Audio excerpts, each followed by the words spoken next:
200 times a day. And this guy is not stopping, and maybe next day he'll do it again. Making you a human is just not working out. You are not acting in a humanly way. Because if you were a dog, you only care about pussy, food, and shelter. We have gooned, we have enjoyed it, and when we were over this, we were enjoying something else. But all of the things started, had some kind of tenure, and then these guys ended. But divine enlightenment never ends, because this is the everlasting peace that comes from him. We must defeat this, because this is gonna be a way to divine enlightenment. And why one shall get divine enlightenment is because the peace you are looking for. Because happiness has an end, sorrow has an end. Peace does not have an end, because peace, the supplier of the real peace, is him. I'll still call myself a hypocrite. What God is seeing is, he only likes this. So next time when he takes birth, I'll decide, like he'll decide, if I want to make him a human, if I want to make him a creature that loves having it too much. People are coming up with, you can try this out, you can try that out, but it's only hacking it out. Nobody's going head on, and once you go head on, how will you surpass this? Gonna come next, could be even more better, but you're still unmoved.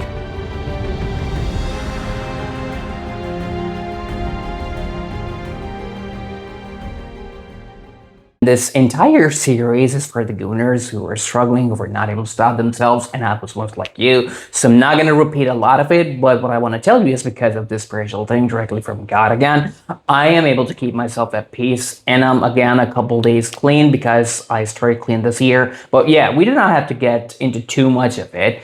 I started clean again on June 19, 2026. Today is July 9, 2026, and for all these days, I was not struggling, although thoughts were there, but I was not struggling. I was at peace because I was not making it a struggle in my head. I knew it like this is a part of the job, and I have to and I must do it. So what is going to be the best way to do it? God has explained it, and today is going to be chapter 3 about it. In chapter 2, God explains soul is imperishable and indestructible. So he was instructing Mr. Arjuna, even if you take your own family down here, even if you kill them out, that is totally fine, because these guys have existed in the past, they are here, and they are going to take new bodies because of the kind of work they're doing here. Like, that's totally malicious.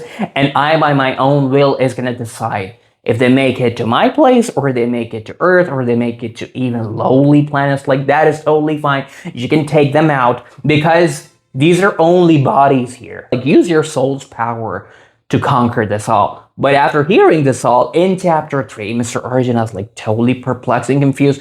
He does not get a single word, and he asks God Krishna, like, can you just simple this out for me? And God goes, I have mentioned also there are two paths to transcendental enlightenment.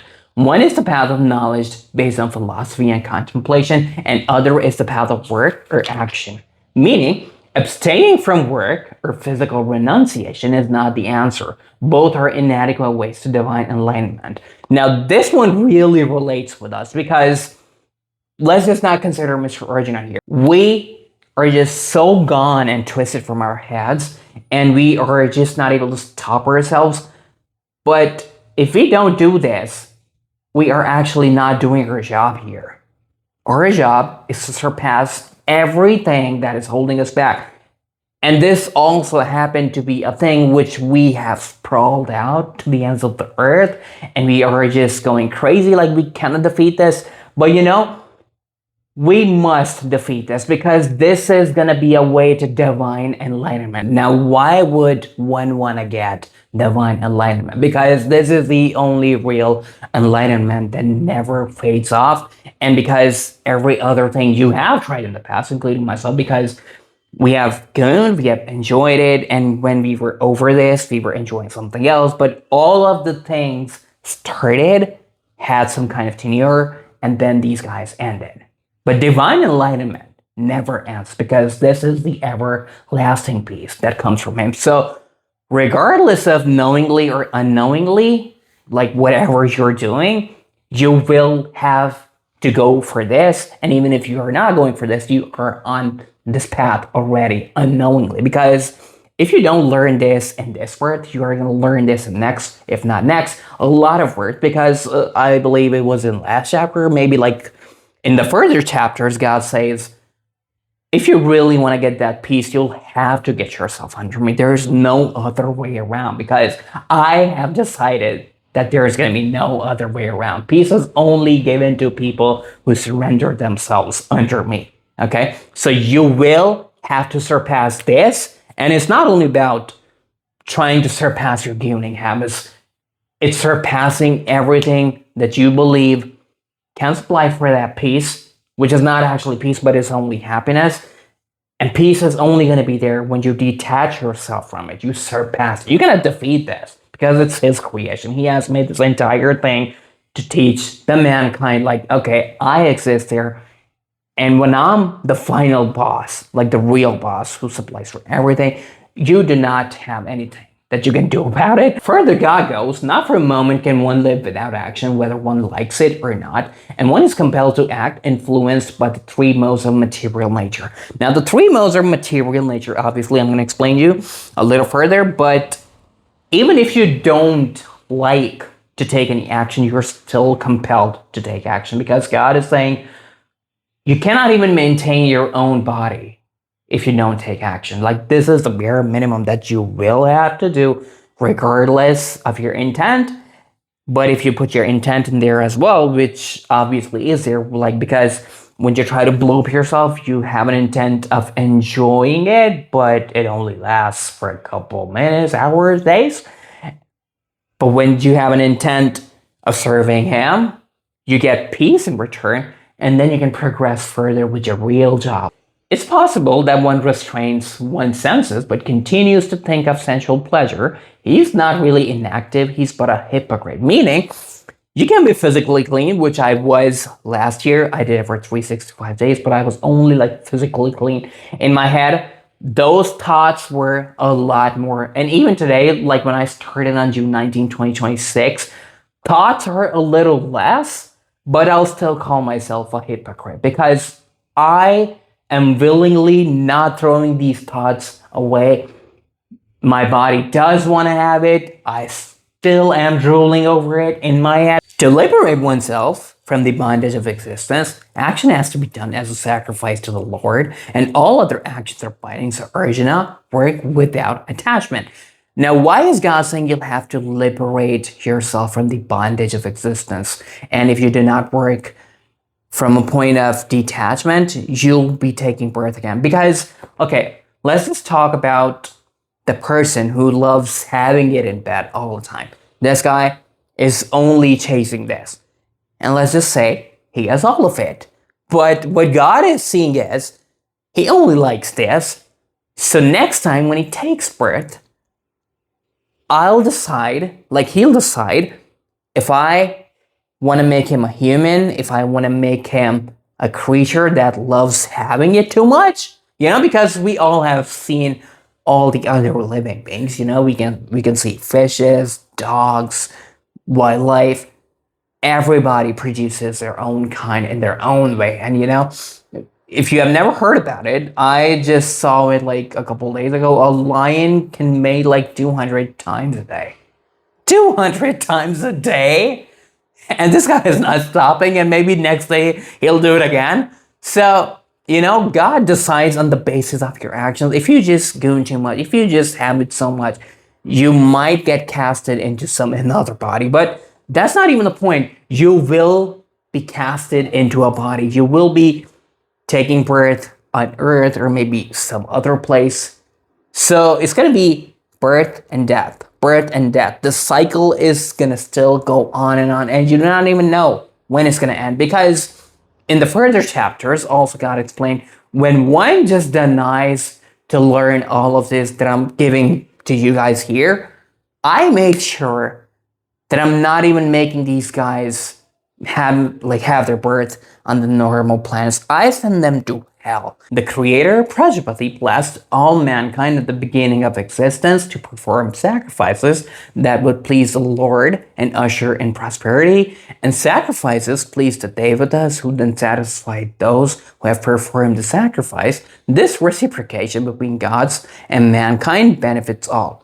So, when he started this human thing on this planet, because we are only talking about this point. Obviously, there's other world. I'm pretty sure there are guys maybe like us, maybe not like us. Like obviously, there are another forms of life which we will never touch. But only talking about this from this earth's perspective, he blessed us to make sacrifices to please him. When pleased, the gods supply gifts that are necessities for life, but using those necessities without performing sacrifices and gratitude is as good as theft. Meaning, there are some people who do it for the rewards, and that is also something God has kept totally open. Like, okay, if you want to have some rewards, some material rewards, I'll supply for that as well, because that is what devatas do. So, if I have to explain you devatas, it's just like, if you want to have a lot of money, you try to please the Mr. Money Devata, and he'll supply for that money. If you want to have something else, you'll have to please that Devata. And if you want power, you'll have to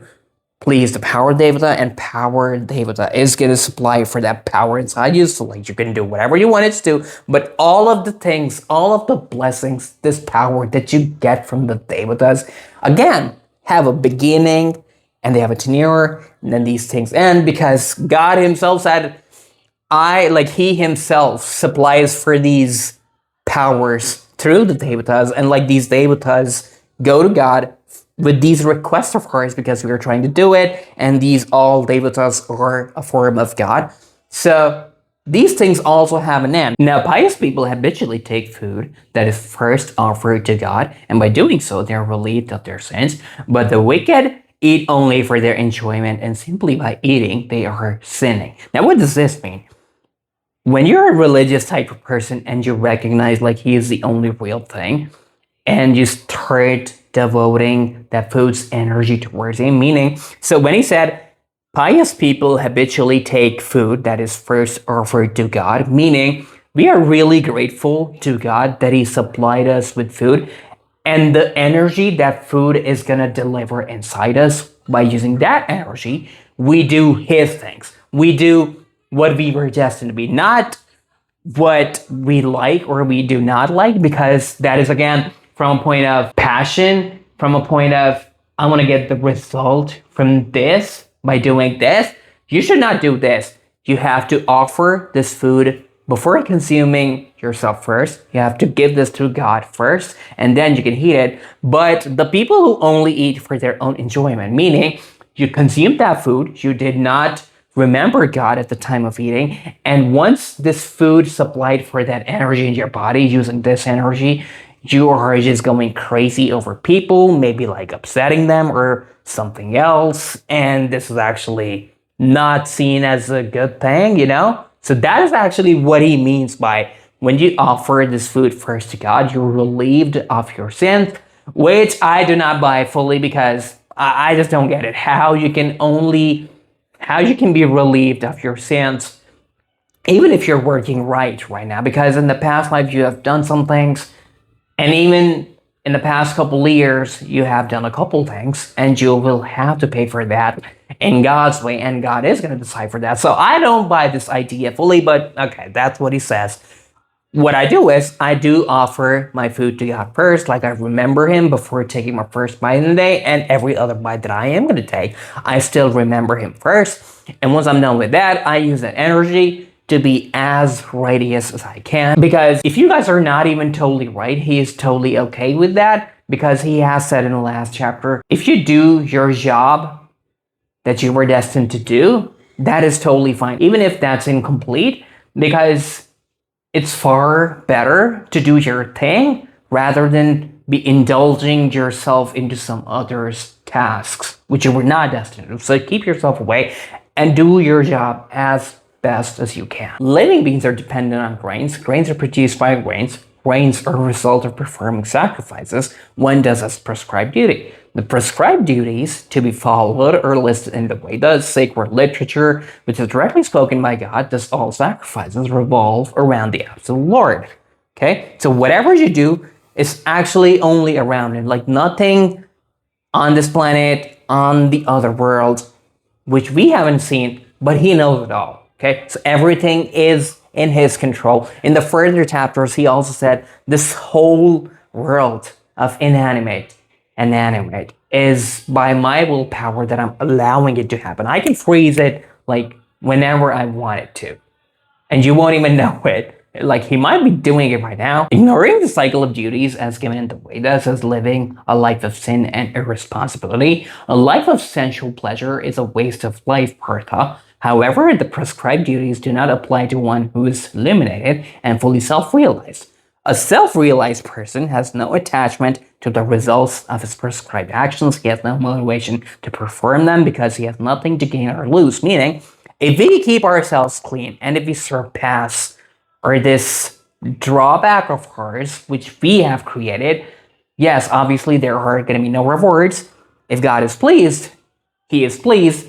And again, he has said when he is pleased, he supplies for the things that you already have, like the things that you are going to need in the future. He supplies for that as well. And the things that you have, he preserves them. He does not take it away from you. Because you must have noticed in the past, if you did not, but somebody else did some kind of wrong. I have seen this in person.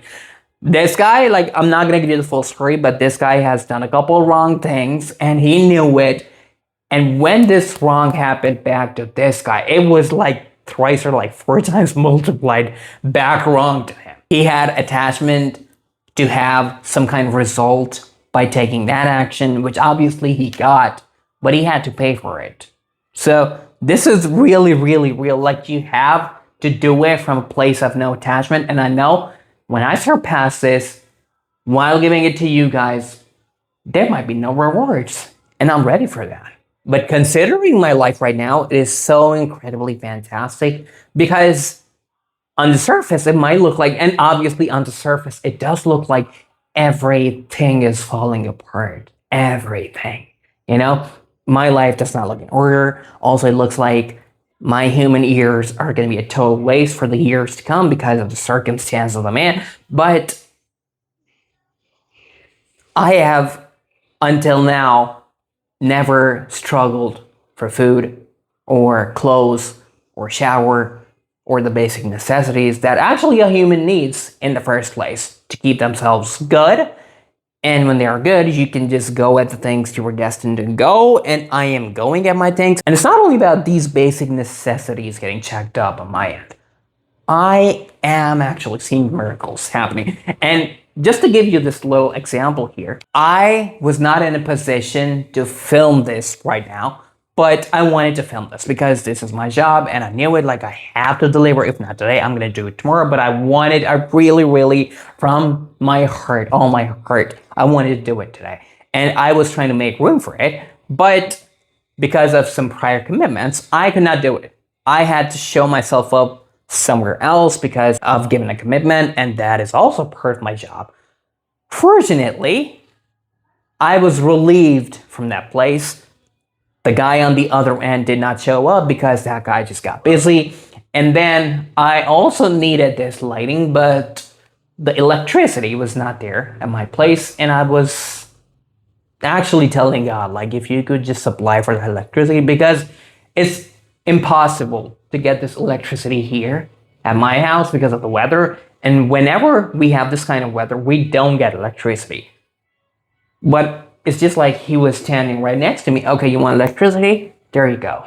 You want to do this? There you go. Now I am filming this.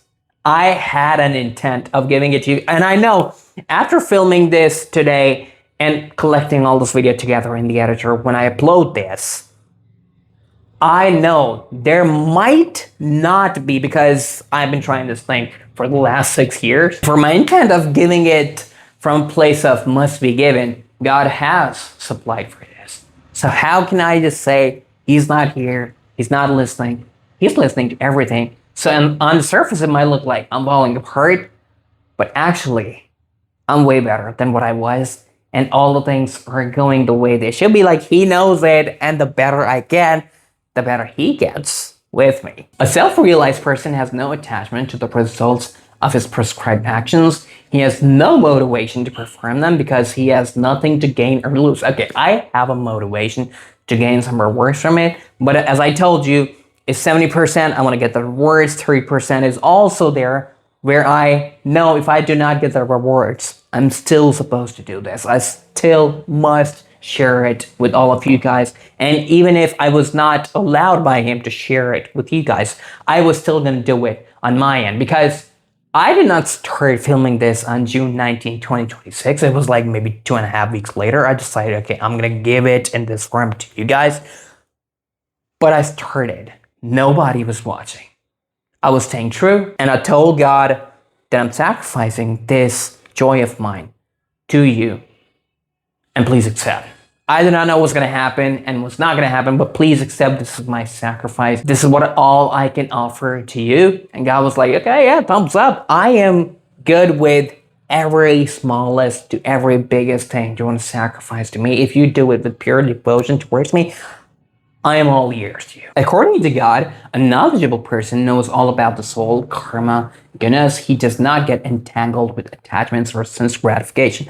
Meaning, if you are really that guy, which I am trying to become, I'll say I am like a 10% there. So obviously I can see what the fine line is, like what the actions of mine are going to look like when I'm doing it, like what the day and my brain is going to look like when I'm really doing it in that mode, which I am, but it's because of my lust that I'm not willing to give up from my head, because in reality, I will be staying away from it. Even if it's standing right here in front of me, I won't be going for that. But why am I not letting it go from my head? It's because I want to have it. So, it's a little war that is happening here, which I have to free myself of. But God also says those influenced by the goodness remain attached to the material objects and enjoyment. Meaning, if you are someone who just likes to just take their hand down there and you're trying to progress further, you're trying to get a lot of bodies, yeah, it's going to be there, but you'll be attached to this.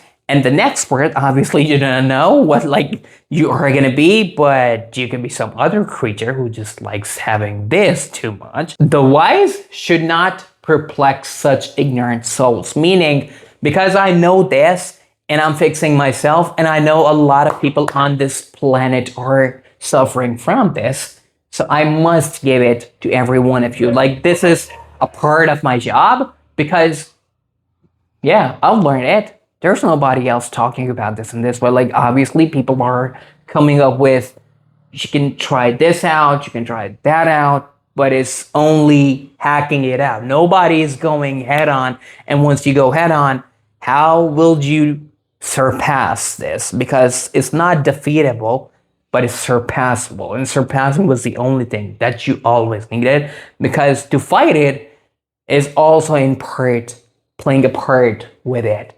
But when you surpass it, you're just unmoved by what is standing and what is gonna come next. Could be even more better, but you're still unmoved. So practicing my teachings faithfully and without envy will bring freedom from the karmic bondage, and those who do not follow my teachings out of ignorance and envy will live in bondage and misery for life. Okay? If you do not get yourself under him today, he'll give you another birth. He'll try you, and maybe next time you will be a human. Making you a human is just not working out. You are not acting in a humanly way. Because if you were a dog, you only care about pussy, food, and shelter. That is what all a dog cares about. And if he has to mate with his own siblings, because these guys do not have it, okay, I do not even have to go there, but you have got the idea. They can do any they want for food, pussy, and shelter. It is the senses which affect desires and aversions. Do not let them be in control, as they are enemies that block the path of self-realization. It is advisable to act according to one's own nature and deities, and even if it is not done perfectly, it is still better than doing another's duty. Better to die while engaged in one's own duties than be engaged in another's path, which is downright dangerous for the soul. Now, you heard it personally. God said it himself. It is far better if you do your own thing, and even if it's incomplete, not perfect, I'm still in love with you, because I destined you to be like this. I made you so that you do this and give this to the mankind, which you are doing. So yeah, I love you from all my heart, and I'm with you all the time.